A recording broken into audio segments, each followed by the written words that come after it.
আসসালামু আলাইকুম। লন্ডনে ডক্টর মোহাম্মদ ইউনূস সাহেব এবং জনাব তারেক রহমানের মধ্যে যে বৈঠকটা অনুষ্ঠিত হচ্ছে সে ব্যাপারে অ্যাডভান্স একটা কথা আমি বলতে চাই।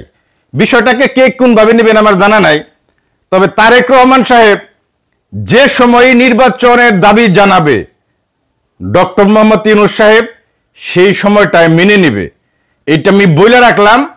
আপনারা বিশ্বাস না হলে এই পোস্টটা একটু শেয়ার করে রাখতে পারেন।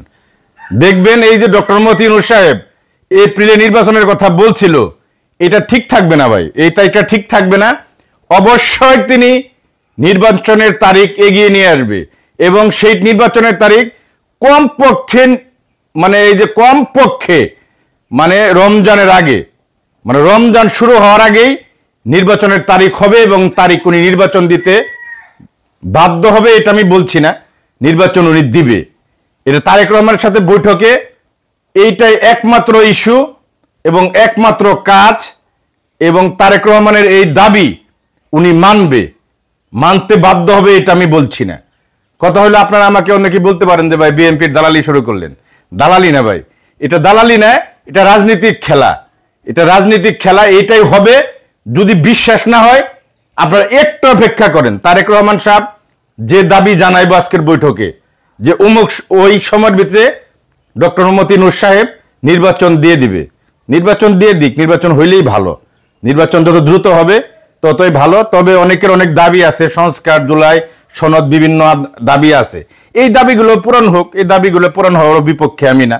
সব দিক ঠিক রেখে আমি বিশ্বাস করতেছি, আশা করতেছি যে তারেক রহমান সাহেব কমপক্ষে রমজানের আগে নির্বাচন দাবি করবে এবং ইউনূস সাহেব সেটা মেনে নেবে এবং দেশে এসে দেখবেন তার এই যে এপ্রিলের নির্বাচন, এপ্রিল তো রমজানের পরে, তাই না?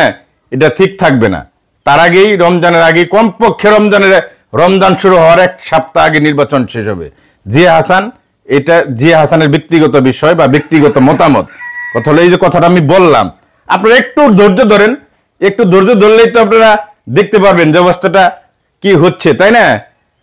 কি হচ্ছে একটু ধৈর্য ধরেন। কথা হইল আজকে তারেক রহমান জনাব বিএনপির ভারপ্রাপ্ত চেয়ারম্যান জনাব তারেক রহমানের সাথে মাননীয় প্রধান উপদেষ্টার বৈঠক দফায় দফায় চলছে। সেইখানে এক দফা দুই দফায় মনে বৈঠক হয়েছে, আবারও হইতে পারে।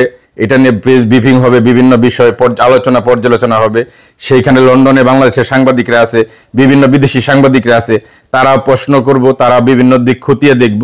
তবে আমার যেটা ধারণা, আমার ধারণা না, এটা আমি কনফার্ম হয়ে বললাম যে নির্বাচনটা এই আগামী রমজানের মিনিমাম 5 দিন, 7 দিন, 10 দিন আগে হইলেও হবে।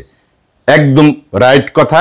আপনারা কমেন্টে মতামত জানাবেন, ভালো লাগলে শেয়ার করেন, ভালো না লাগলে শেয়ার করার দরকার নেই। ভালো থাকবেন সবাই। আসসালামু আলাইকুম।